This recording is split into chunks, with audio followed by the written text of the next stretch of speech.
Grandview, as we are gathering, if you're just making your way into the space, I want to invite you to try and find one of those lawn markers where there is a bulletin and a pen and some yellow paper for something we'll be doing later in the service.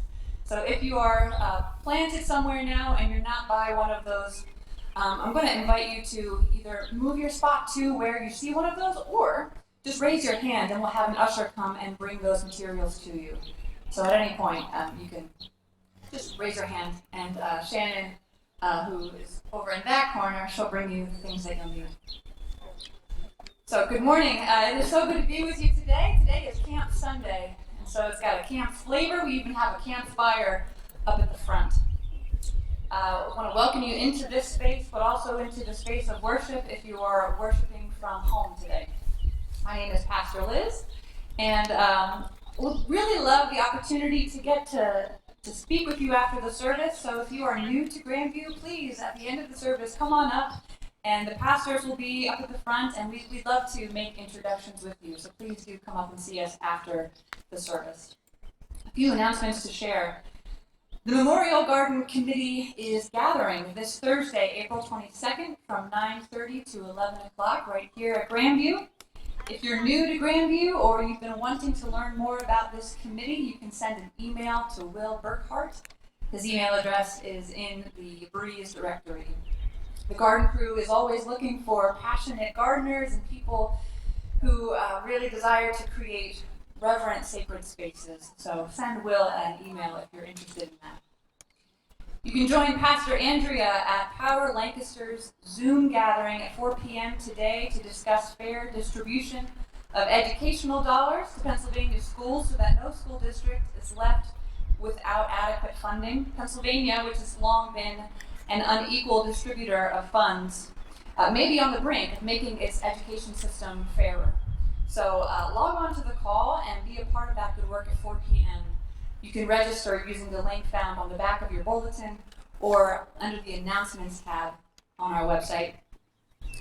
Next Saturday, April 24th at 2:30 p.m., there is a key organizational meeting planned to discuss the May 2022 service and learning trip to Puerto Rico. If you're interested in this trip or learning more or have questions, plan to attend this meeting and bring all those questions there. For more meeting details, email Val Marshka or Dina Ament, and again, both of their email addresses are in the Breeze directory. Now, a quick word about worship. For those who are in person, you'll notice a paragraph at the bottom of your bulletin that invites you to write down answers or an answer to various prompts. So that's why if you're at those lawn markers, you'll see that yellow piece of paper there. If there are many of you sitting at one lawn marker, you can just divide the paper up and share it amongst the group.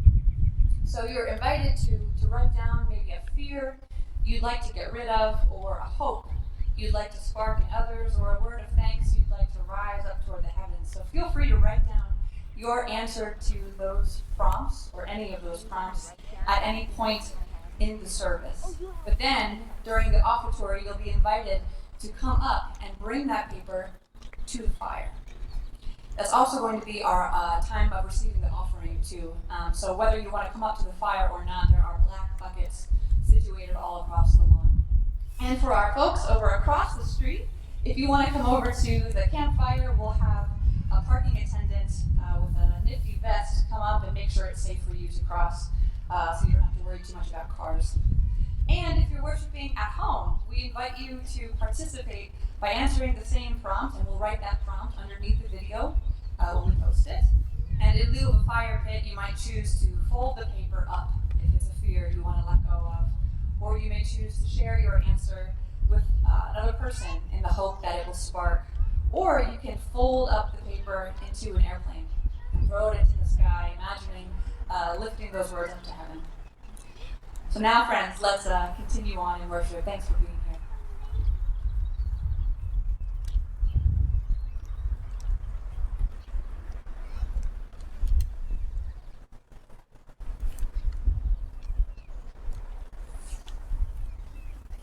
God, we're calling.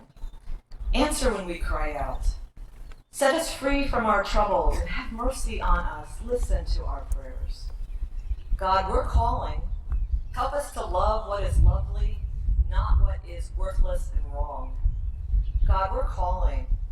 You said you will hear when we cry out. You said you'll take care of us. Help us to be faithful and full of faith. God, we're calling. We are full of joy as we give, when we give as you give. Keep us joyful and keep us giving. God, we called and you've listened.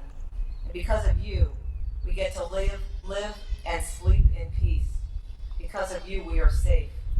God, keep us calling.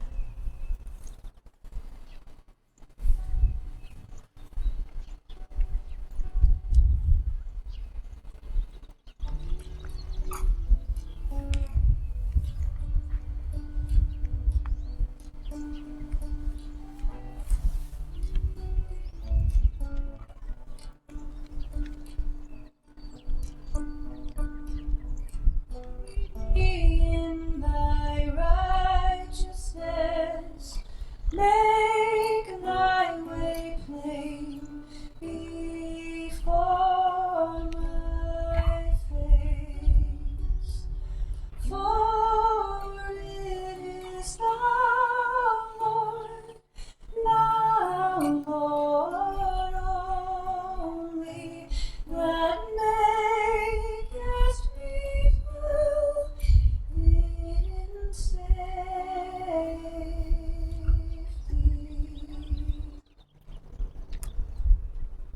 And we continue in prayer. It's all so wild, dear God. When will the wildness gentle? When will the torrential storms of more and more young black men being killed stop raging? Why are children being killed? Why are children in cages, separated from their families? When will brambles and prickly thorns of discrimination be pruned back so that all people, including those people of color in all voting districts, be able to vote as freely and as easily as so many white people can? When will the calamities like COVID and cancer be cut off and calmed? Jungles of hate need to be replaced with refuges of peace and security. What of wastelands that may never recover to verdant, life-filled, rich, and luxurious earth? It all feels so wild. It feels like we are moving further into the wilderness and not out of it. We are unsure. We lack courage to walk through and make it out of the wildness.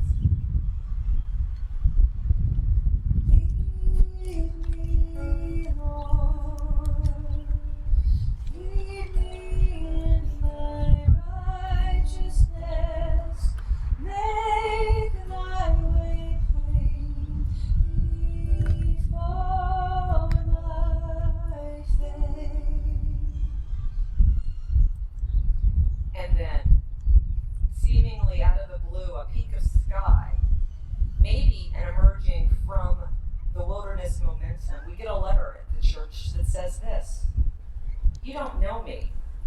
I'm not a member of your church or any church for that matter. I know of you and what you're trying to do to create an inclusive place for worship and community. So I'm making this donation to Grandview Church, knowing it's a drop in the bucket of the thousands of dollars you need to fully emancipate yourselves. But I want to support you in this way. Use it in whatever way will advance your ministry to the marginalized. And when we get letters like this, we know that you are indeed God with us in the wilderness and in the wild, that you have been with us and that you have been leading us to a new land, one that is safe and secure for all of your people. The wilderness is still wild, and we are still journeying through. Keep us moving, keep us journeying, keep leading us. For you are our rock and our redeemer. You are stronger than the wilds of any wilderness. Keep us safe and bring us to safety. For it is thou, Lord only, that makest me dwell in safety.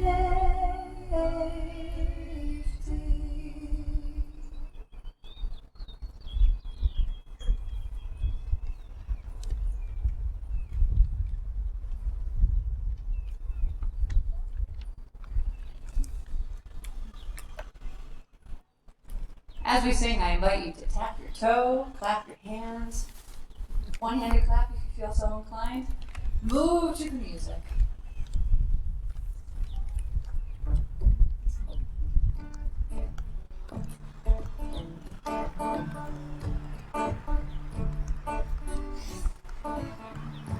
Amazing grace, how sweet the sound that saved a wretch like me.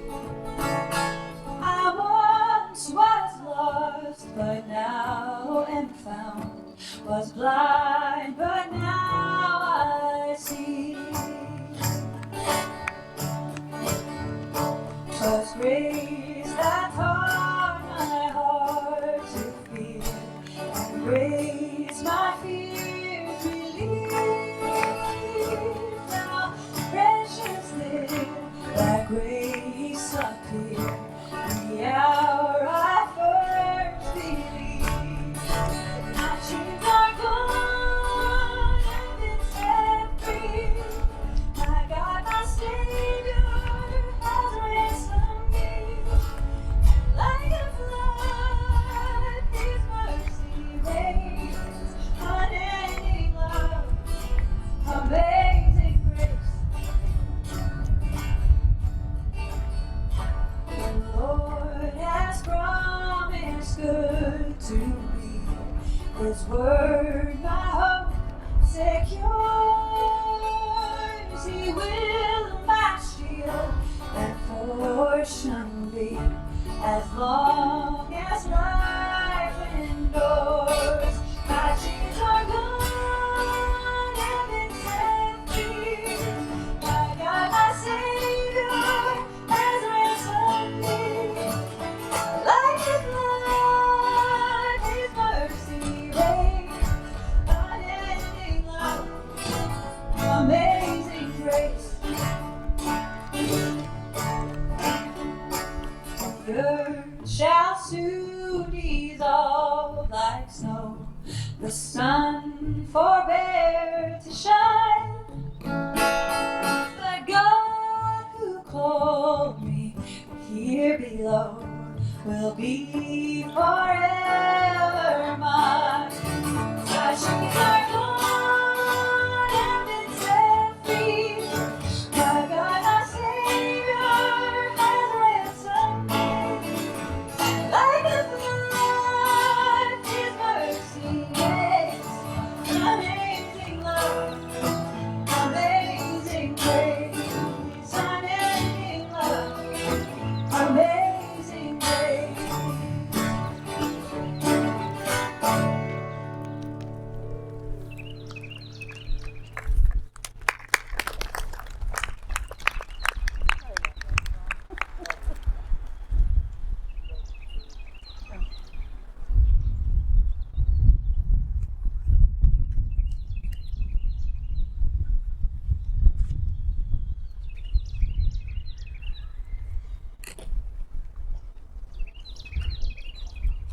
Morning. So, we're talking about camp things, and right now we're going to actually highlight a couple camps. Camps can be near and far, and I'm going to highlight our Camp Grandview, which many of you have probably heard of. We have flyers that are now out, and this year we're announcing, last year we've been talking about doing a musical created by our own Liz and Andrea, but we think that still with how things are, it might be a little hard to coordinate a musical. So we wanted to go along the idea of still kids showing their talents. So we're doing You've Got Talent, using your spiritual gifts. And the way that Camp Grandview is going to be structured is we'll still be doing everything safely, but it's going to be back to a little bit different than what we did for our mini camp last year. It's going to be back to kind of a Camp Grandview style, 9 to 3, August 2nd to the 5th. And we just want kids to come and have fun, just like they need. It's been a hard year. It's been hard a little bit over a year. We want them to come and explore their spiritual gifts, and at the very end of the week, to show off your talents, the kids are going to have an art show and to be able to share their talents in a talent show, which we would invite everybody to come and watch with safe guidelines as where things are in August. So if you want to pick up a volunteer form, because volunteers are necessary to make things like that happen, Volunteer, youth helpers, or kid camper forms are all back on the camp tables. And now I'm going to have Aaron come talk about another camp.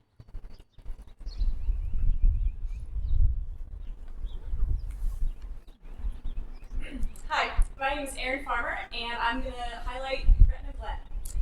Gretna Glen is a camp and retreat center located in Mount Gretna, PA. Part of their mission is to allow for a sacred space to transform lives. Gretna Glen has been a part of my life since I was about 8 years old when I got to go to camp as a tag-along with my Aunt Mindy when she directed a week of camp for 3rd through 6th graders. Since then, I've been a camper, a volunteer counselor, a summer staff member, and a volunteer director for various weeks of camp. Gretna Glen has great programs for summer camp for ages 4 through 17. Some day camp themes include Wet and Wacky, which focuses on all things water related, and All About Animals, which is all about animals. Day camps are not only for little kids. They have a day camp called Mission Possible for grades 5 through 8, where campers complete a mission project during the week. The overnight camps are available to children who have completed 1st through 12th grade.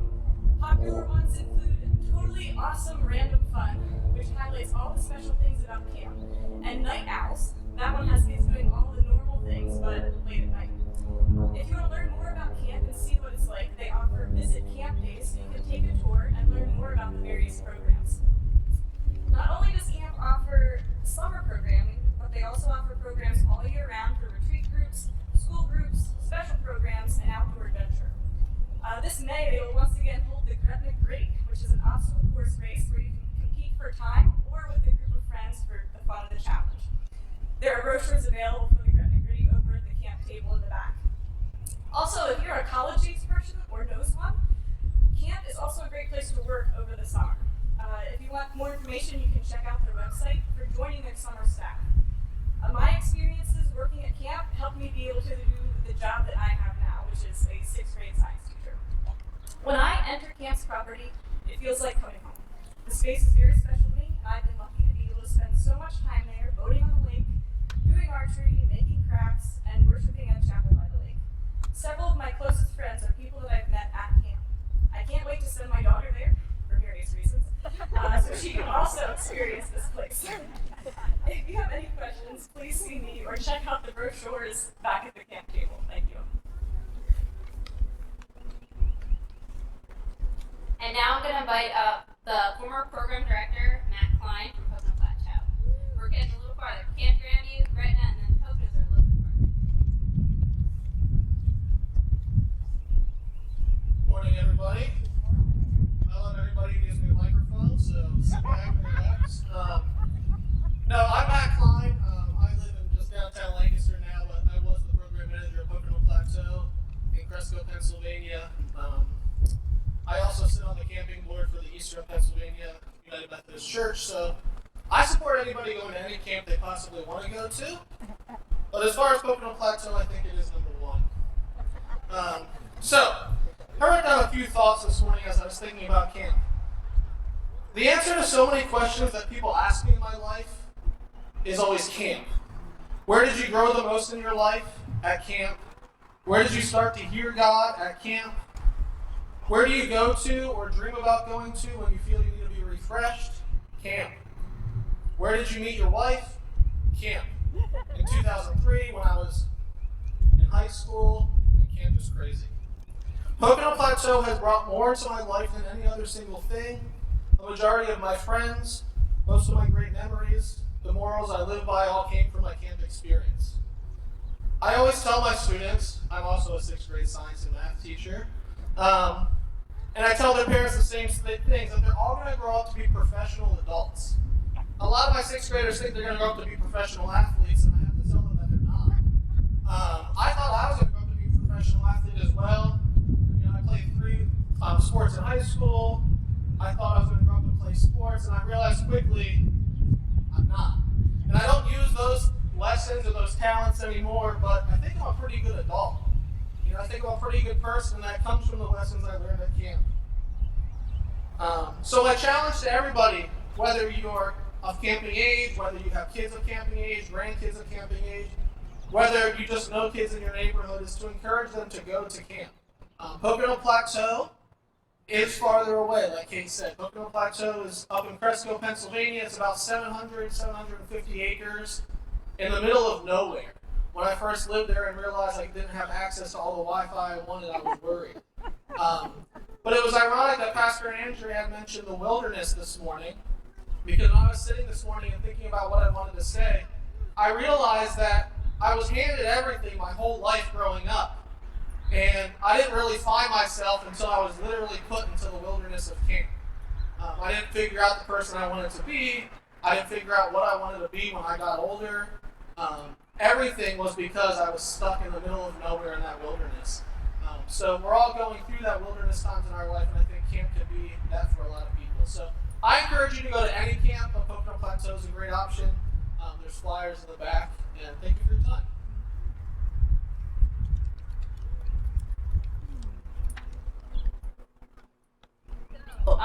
One thing that I would like to note, and I don't think a lot of people know, before I do note that, I'm going to start inviting my friends for the children's message.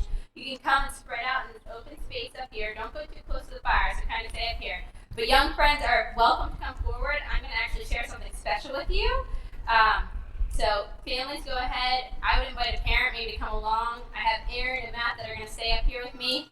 But as families start to make their way up here, I had to share that one of our members, Terry, her dad actually used to be one of Grandview's pastors. She's been the assistant director at, I don't know how long, I'm not going to be able to answer that, at Pocono Plateau for many years. But so, a Pocono Plateau native in our congregation, and her dad is a pastor here. Okay, as our friends come forward, you can make your way. Thank you for stopping traffic.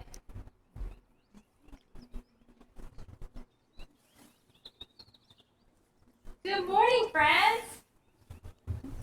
Good morning.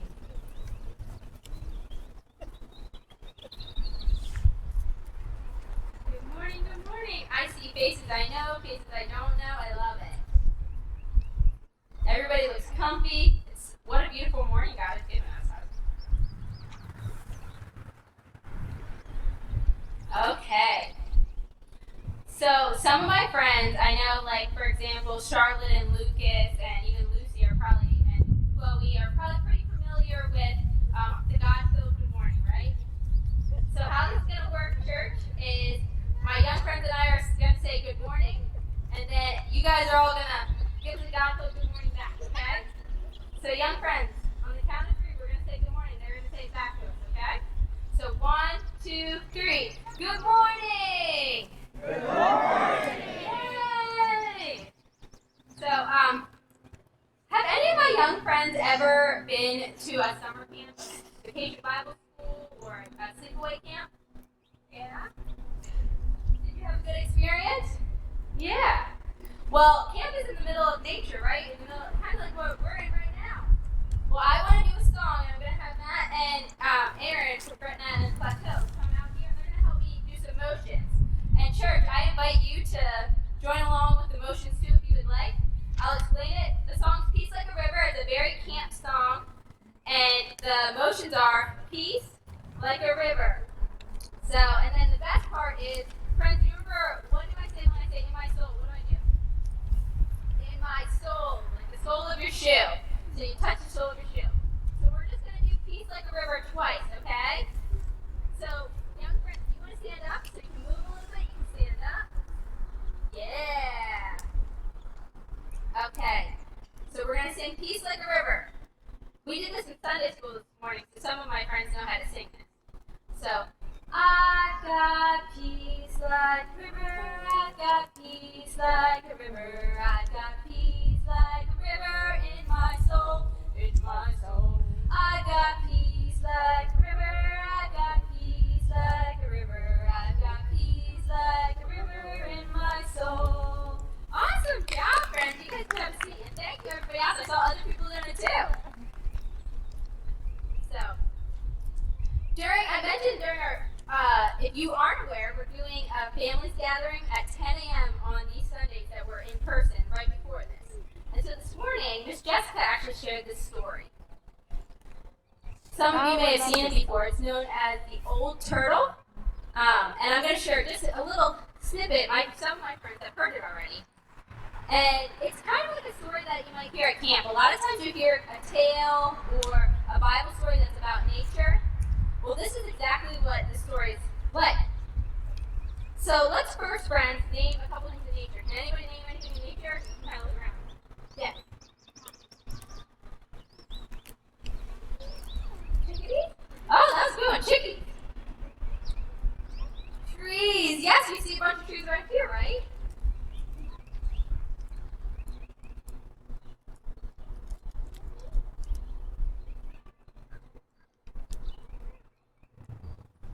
I'm not sure what the last one was, but she said birdies and flowers. Oh, wild animals. There's lots of wild animals. And turtles can be wild or a house pet as well. But turtles can be wild animals. How about Lucas and Chloe? Bunnies and Chloe. I didn't hear what you said. Grass. Yeah. So these are some things that we see on the earth. Also maybe things like rocks, the sky. Well, oh, I didn't see the hand. Did you have one that you want to say? Well, I was going to say grass, but I guess Grass is still a really good answer, my friend. There's lots of grass, right? Yeah, lots of grass to go around. Well, in this story, this turtle is kind of in the background. You don't hear from the turtle first. In the story, you actually hear all the different things in creation start to argue about what they and who they think God is. Well, before I get into exactly that, I actually have a friend who I'm going to have my friend Matt bring out. This is from Coconut Plateau Nature Shack and also somebody's family friend. Miss Terry has a pet turtle that sometimes comes and visits Coconut Plateau. Matt's going to bring out a turtle and he's going to bring it right out here so you guys can look at it. This turtle's name is Cooter, so when Cooter comes out, you can say, "Hi, Cooter." Okay? Yeah. Here comes Cooter.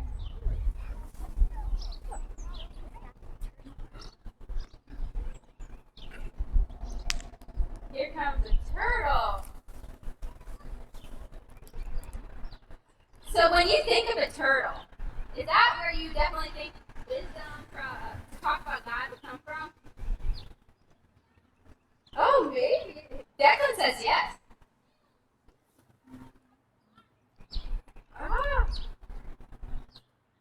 Yeah, well, just like in our book.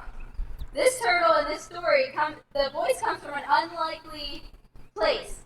Wise, soft-spoken, gentle, peaceful turtle tells everybody to stop arguing. And what this turtle wants to do is really show that God is all these things. And that we should listen to creation. Sometimes for me, when I'm at camp, friends, I have to say, I connect with God the most in the woods. And so when I look around at nature that's like around us, that's where I connect with God. And that's where I see God moving. Like in the spark of a fire. Or in the leaves ruffling in the trees. I'd love to hear where some of my friends feel like they've seen and heard God in nature. Or maybe an unlikely place. Has anybody feel like they've seen God in nature?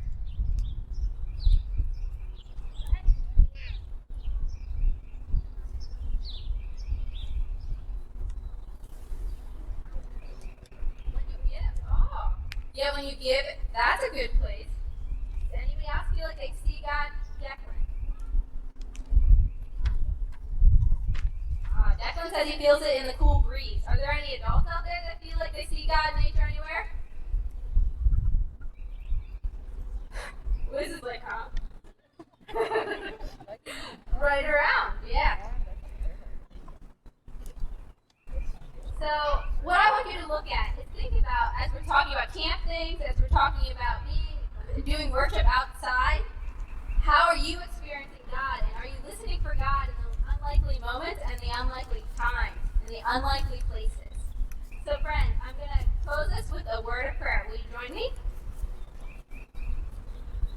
We thank you, God, for the healing power of the natural world and for your presence in hard times. Help us keep our eyes and hearts open to you in the unlikely place and times, Lord, we are grateful for places like church, places like camp, where we can experience, where we can feel safe, where we can talk and learn more about this world and you. And all God's people said, Amen.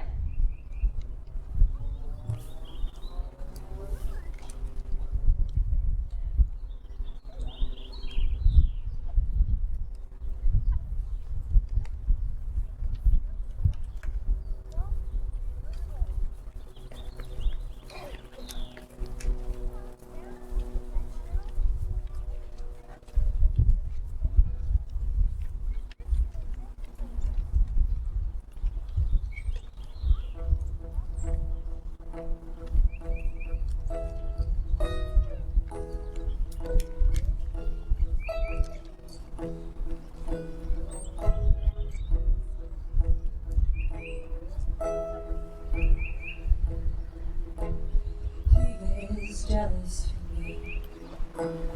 Love's like a hurricane. I am a tree bending beneath the weight of his wind and mercy. All of a sudden, I am unaware of these afflictions eclipsed by glory. And I realize just how beautiful you are and how great your affections are for me. Oh, how he loves us so. Oh, how he loves us. How he loves us so.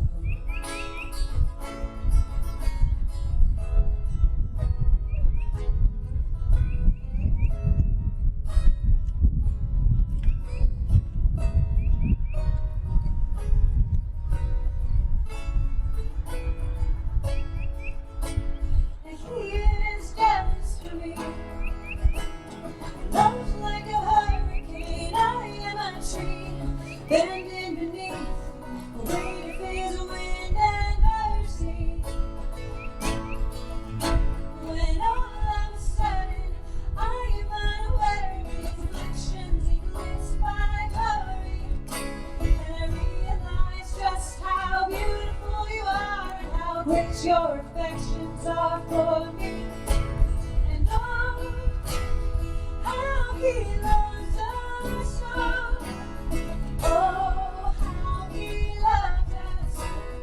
How he loves us so. Yeah, he loves us. Oh, how he loves us. Oh, how he loves us. Oh, how he loves us. And we are his portion, and he is our prize. Drawn to redemption by grace in his eyes. If grace is an ocean, we're all sinking.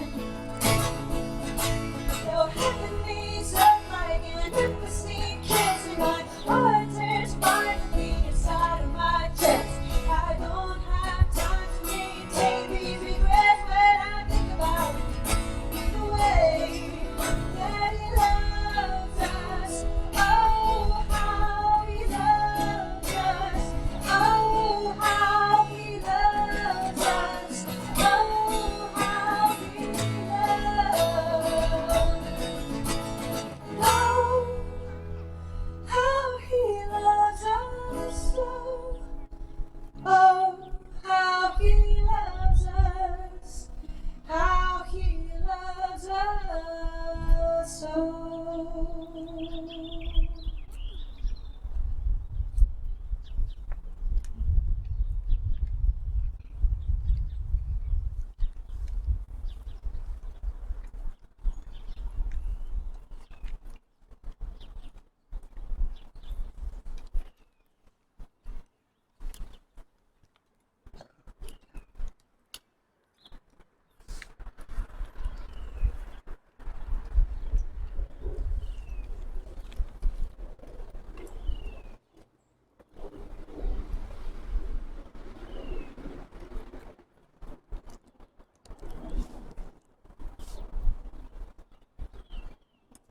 The gospel lesson for today comes from Luke chapter 24.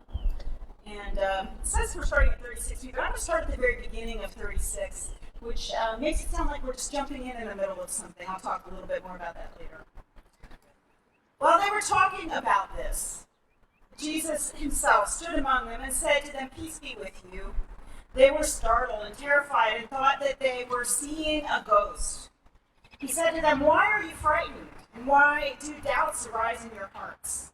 Look at my hands and my feet. See that it is I myself. Touch me and see. For a ghost does not have flesh and bones as you see that I have." And when he had said this, he showed them his hands and his feet. Well, in their joy, they were disbelieving. And still wondering, he said to them, "Have you anything here to eat?" And they gave him a piece of broiled fish. And he took it and ate it in their presence. Then he said to them, "These are my words that I spoke to you while I was still with you, that everything written about me in the law of Moses, the prophets, and the Psalms must be fulfilled." And he opened their minds to understand the scriptures. And he said to them, "Thus it is written that the Messiah is to suffer and to rise from the dead on the third day, and that repentance and forgiveness of sins is to be proclaimed in his name to all nations, beginning from Jerusalem. You are witnesses of these things."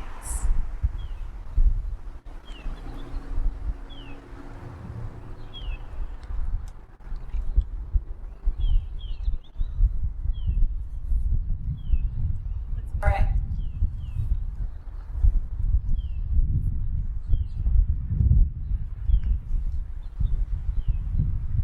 Oh God, as the sun shines down upon us, as the breeze cools us, as planes fly overhead, we are aware of the awesomeness of what you have done in making a space for us.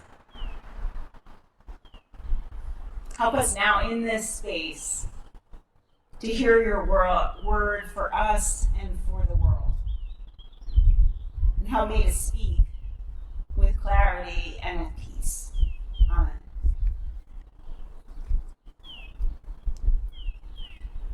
Skip Davis spoke here at Grandview last Sunday. He pointed out that the Sermon on the Mount and its reversal of the pecking order is really just Old Testament stuff. Jesus had learned from his ancestors well.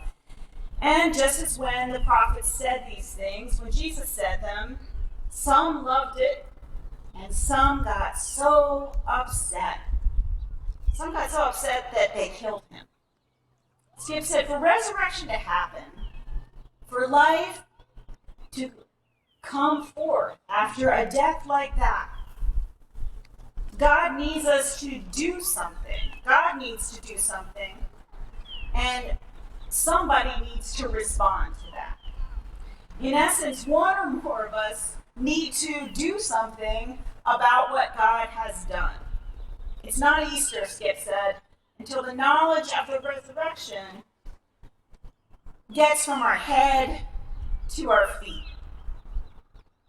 And that was the nub of his message on the walk to Emmaus.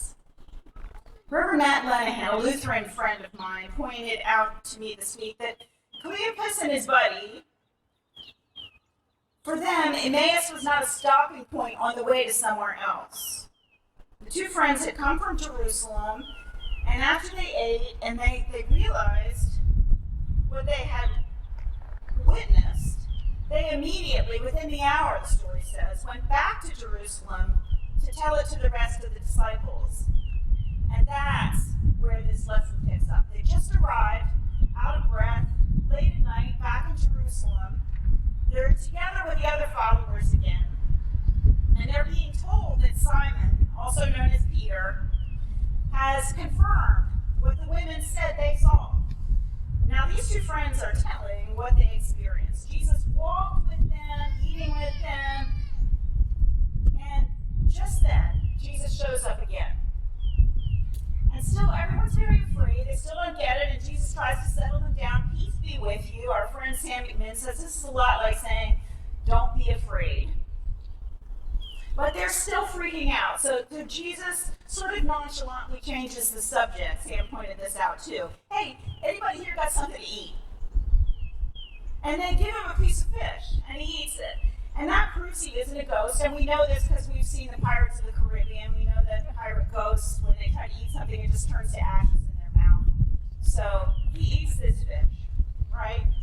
So Jesus lays it all out for them yet again, interpreting the scriptures to show how the Messiah is to suffer and to rise from the dead on the third day, ushering in a worldwide epidemic of forgiveness, which was to start in Jerusalem and spread to the whole wide world. It's interesting that Jesus says that they're witnesses of these things. Witnesses of what? Of the miracle of the empty tomb? Sure, some of them. Of a living dead man with genuine wounds in his hands and his feet and his side, and a hankering for bread and fish. Sure, okay. But they're also witnesses of God's forgiving love.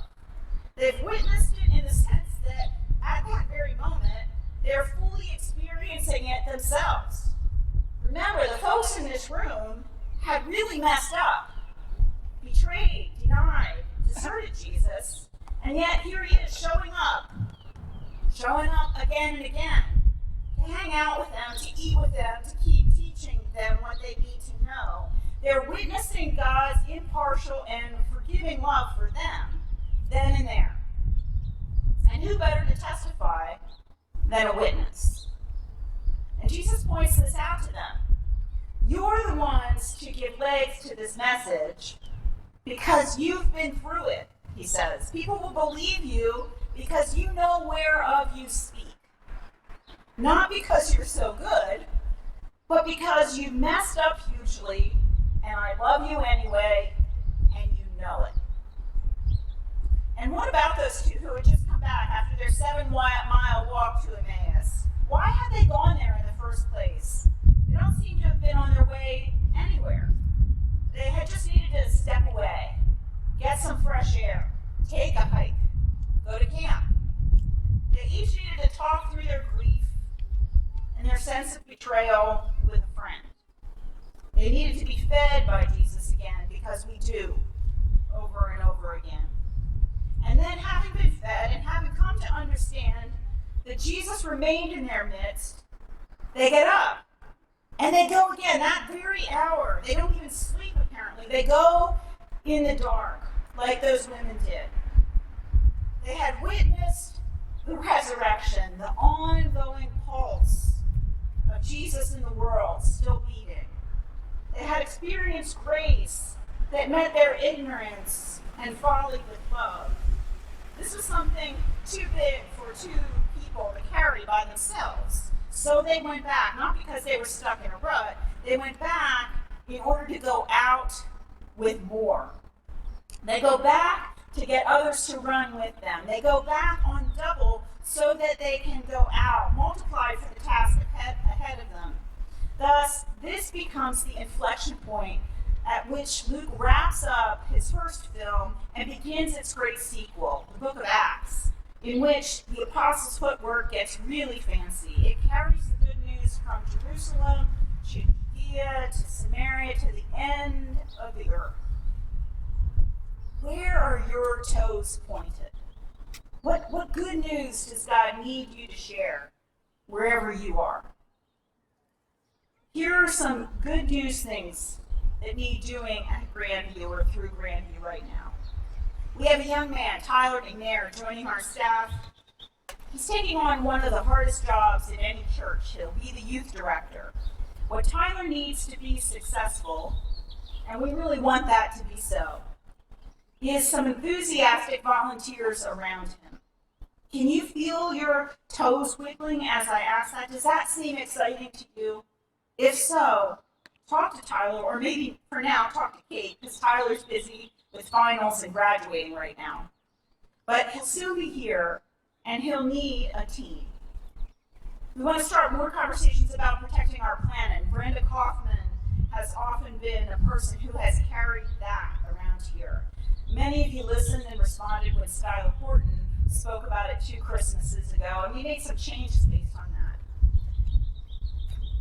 Recently, in hopes of not losing momentum, Brenda went to a United Methodist Women meeting looking for more people to witness and testify with her.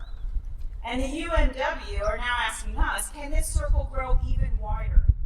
Can there be a congregation-wide witness about the planet-wide challenges that we're having? Surely there can. Does this idea put a spring in your step? Great. Talk to Brenda or a UMW member. We'll connect you. We're going to be planning for Camp Grandview this summer. And you heard, this is one of the most rewarding things that we do all year. The great news is we need tons of helpers. If you are youth or an adult who wants to be part of the fun, we will almost surely have a spot for you. If you like playing with kids, that's great. But if that's not your thing, there's still other things to do at camp. We need cooks. We need people who do art. We need people who work on sound and video. Today, this very opportunity, today, we have an opportunity to show up for racial justice, whether that's around policing or the environment, or whether it's laser focused, as our interfaith in Lancaster has been, on fair educational funding. The exciting thing is there's a lot of movement. There are bills for achieving this coming from both Republicans and Democrats in Pennsylvania, and the bills are similar.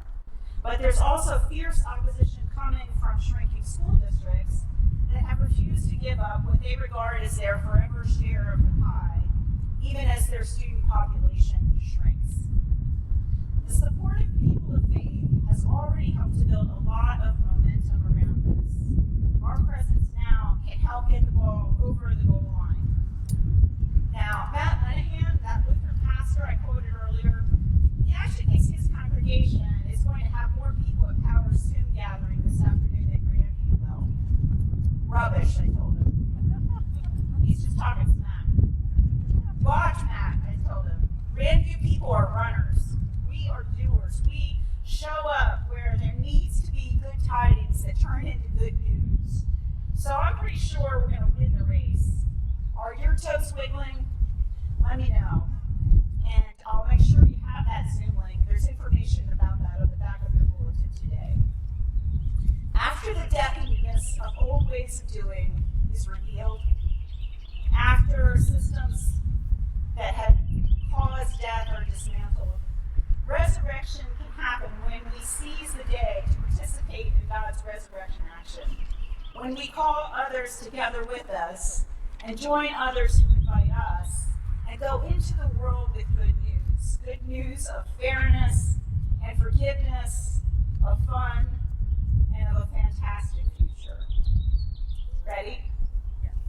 Set? Let's go.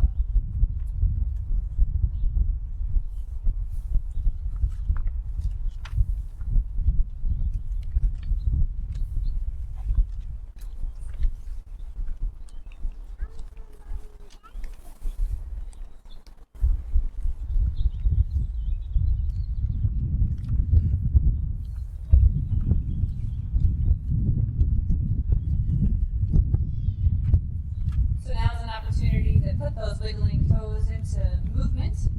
And you can use those yellow pieces of paper that you have at the lawn markers to write down answers to the prompts that you see in your bulletin if you haven't done that yet. And then as we play Pass It On, beloved camp song, you're invited to come and to take that paper and put it in the fire. And again, on this side of the road, we'll have our parking attendant Ruth helping to harbor you across the street safely. And also, now is our opportunity to respond with ourselves and with our offerings. And there are black buckets all throughout the space, both here and across the street.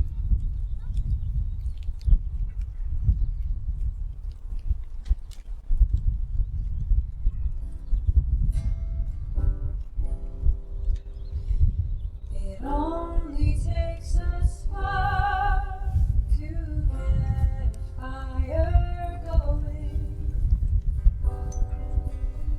and soon all those around can warm up in its glowing. That's how it is with God's love. Once you've experienced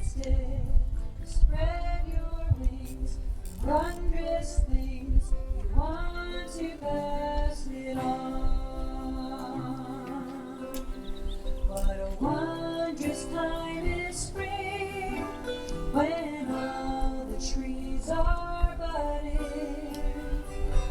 The birds begin to sing, the flowers start their blooming.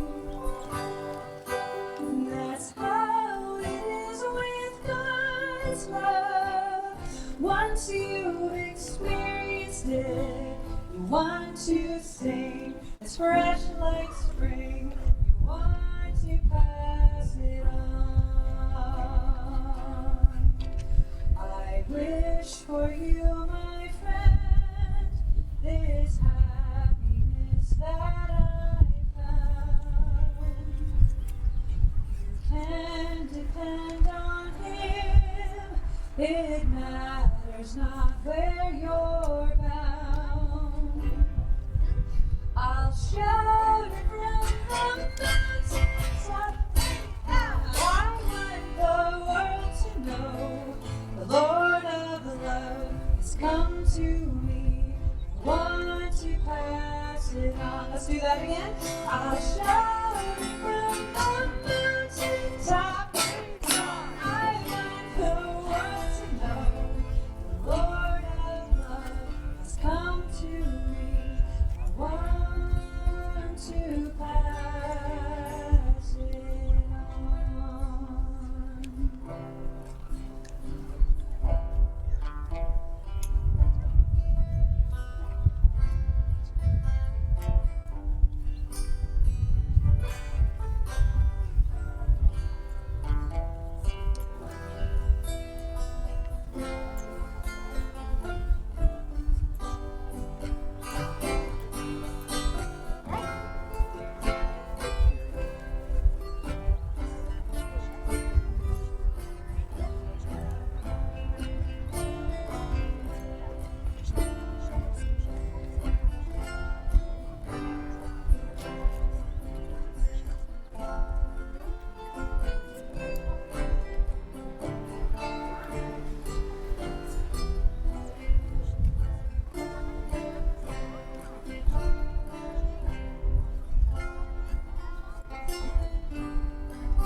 Passage I read earlier is almost at the end of Luke, but not quite. And here is the end of Luke.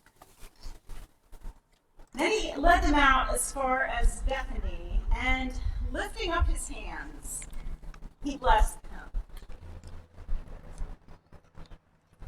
While he was blessing them, he withdrew from them and was carried up into heaven. And they worshipped him and returned to Jerusalem with great joy. And they were continually in the temple blessing God. But that, of course, is not the end of the story.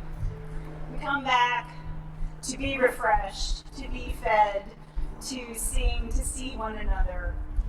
And then we go out from Manheim Township to Lancaster County to Pennsylvania to the ends of the world as God calls us and as we're ready.